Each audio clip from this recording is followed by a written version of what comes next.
Welcome to The Explainer. Today we're unpacking a massive, century-long battle of ideas. The dramatic rivalry that literally dictates how governments manage the entire global economy. It's a genuinely fascinating story. We're talking competing philosophies, massive historical crises, and this ongoing, sometimes messy quest to figure out the actual machinery of our financial world. So let's just dive right into the core question here. If economics is built on hard data, math, and historical records, why do the world's top experts fundamentally disagree on how to fix a crisis? It baffles a lot of people. You'd think with all the numbers we have today, there would be one clear, objective roadmap to prevent a recession. But as we're going to see, economics isn't just about crunching numbers. It's really about how we interpret human behavior, how we deal with uncertainty, and what we believe the role of the state should actually be. Okay, to really get why they disagree so much, we first need to set our boundaries and define what macroeconomics actually is. Unlike microeconomics, which is looking at how a single company prices a product, or how you and I manage our household budgets, macroeconomics is all about the big picture. We're talking large-scale aggregate variables. Things like gross domestic product, national income, overall unemployment, and long-run economic growth. Basically, it's the study of the entire forest, not just the individual trees. Here is our roadmap for this explainer. 1. The birth of macroeconomics. 2. Classical versus Keynesian views. 3. The Phillips curve trade-off. 4. Freshwater versus saltwater economics. 5. The rational expectations revolution. And finally, 6. The 2008 reality check.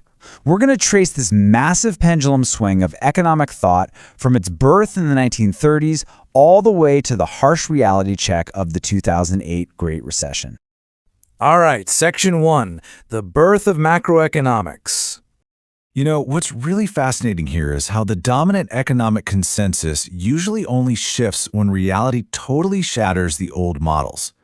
Prior to the 1930s, the prevailing wisdom was basically that markets would always naturally self-correct, but then the Great Depression happened, and that completely broke that belief, which paved the way for John Maynard Keynes. Then jump forward to the 1960s and 70s, Keynesian policies suddenly struggled to explain stagflation, which is high inflation combined with high unemployment. And right when the old model failed, thinkers like Milton Friedman and Robert Lucas Jr. stepped in with totally radical new approaches. Which brings us to Section 2, Classical versus Keynesian views.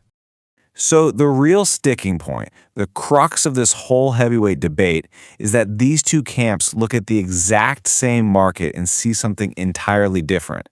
Keynesians believe that markets can and do fail.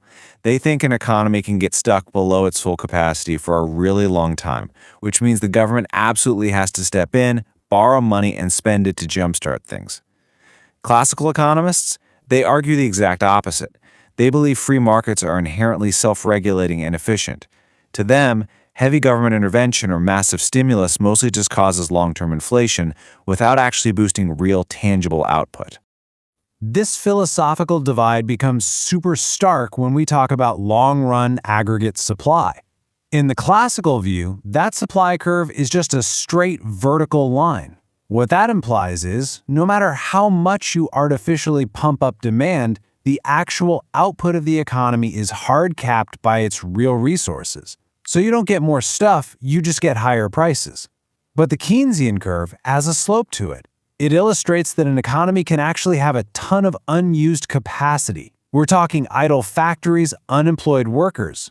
So in their view, increasing demand can genuinely increase real output without immediately setting off a massive inflation bomb. Now you might be wondering, why wouldn't a market just instantly fix itself? Well, Keynesians point to this really crucial concept called sticky wages. In a perfectly theoretical classical world, if the demand for labor drops, wages would just drop immediately, right? And everyone keeps their jobs, just at a lower pay rate. But in the real world, people fiercely resist pay cuts. Unions fight them, contracts prevent them. Wages are, as they say, sticky downwards. Because wages won't just smoothly drop to a new equilibrium, employers have no choice but to lay people off. And that directly creates demand-deficient unemployment during a recession. Moving on to Section 3, the Phillips curve trade-off. Keynesians absolutely loved this concept in the mid-20th century. The Phillips curve shows this incredibly clear, inverse relationship between inflation and unemployment. And the implication here was a huge deal for policymakers. It basically suggested that governments could literally buy lower unemployment as long as they were willing to stomach a slightly higher rate of inflation. It was like giving the government a master control dial for the entire economy. But the classical economists pushed back on this, and they pushed back hard. They argued, sure, this trick might work for a minute in the short term. You might temporarily trick workers into taking jobs because they haven't noticed the inflation yet. But in the long term, people wise up. Wages adjust to those new higher prices, and unemployment just snaps right back to its natural rate, no matter how much money the government is printing. That is exactly why the long-run Phillips curve is drawn as a straight vertical line. Ultimately, there's no trade-off to be made. Section 4. Freshwater versus saltwater economics. By the 1970s, this wasn't just some polite theoretical debate anymore. It actually morphed into a literal geographic turf war across American universities. On one side, you had the freshwater school. These were universities mostly up near the Great Lakes. They fiercely championed free markets, tight mathematical consistency, and they argued that discretionary government intervention was usually just a flat-out mistake. And on the opposing side were the coastal saltwater universities. They strongly defended the Keynesian view, pointing out that markets actually fail quite a bit. Humans aren't perfectly rational, and the government has a very real duty to actively stabilize the economy when things get rough. Section 5.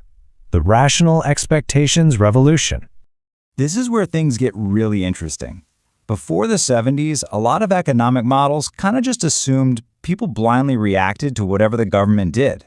But the rational expectations hypothesis totally flipped the script. It proposed that individuals and businesses actively anticipate policy changes. So think about it. If the government announces they're printing money to stimulate the economy, businesses rationally expect inflation is coming, so they immediately raise their prices. In doing that, they completely neutralize the government's intended effect before it even gets off the ground.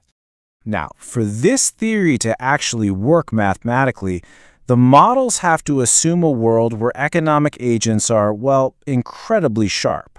They are constantly comparing the cost of getting new information against the benefits of making accurate forecasts.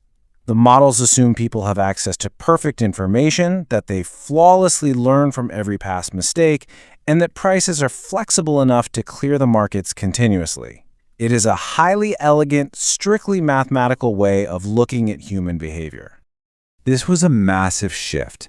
Historians actually call it a Kuhnian scientific revolution, led by Robert Lucas. New classical macroeconomics, fueled by this idea of rational expectations, completely changed the goalposts.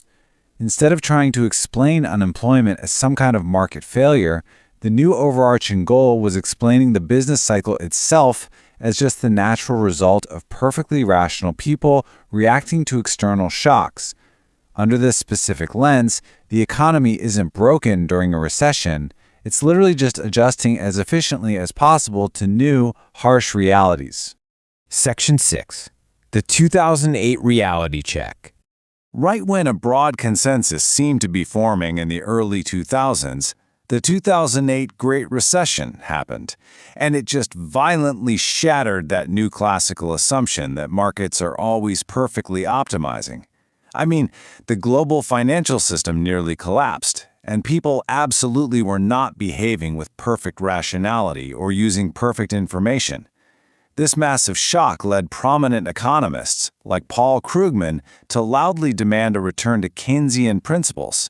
It was a massive wake-up call that sometimes the market really does just crash and burn, and it needs a giant government life raft to survive.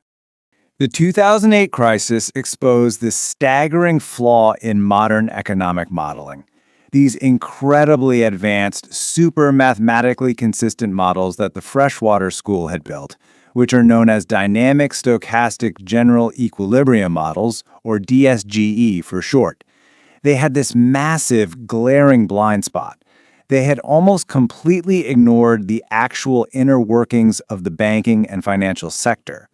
Because they mathematically assumed markets always cleared efficiently, these models literally ruled out the possibility of a systemic financial collapse in advance. They couldn't predict the crisis because, in their perfectly structured mathematical world, a crisis like that was theoretically impossible.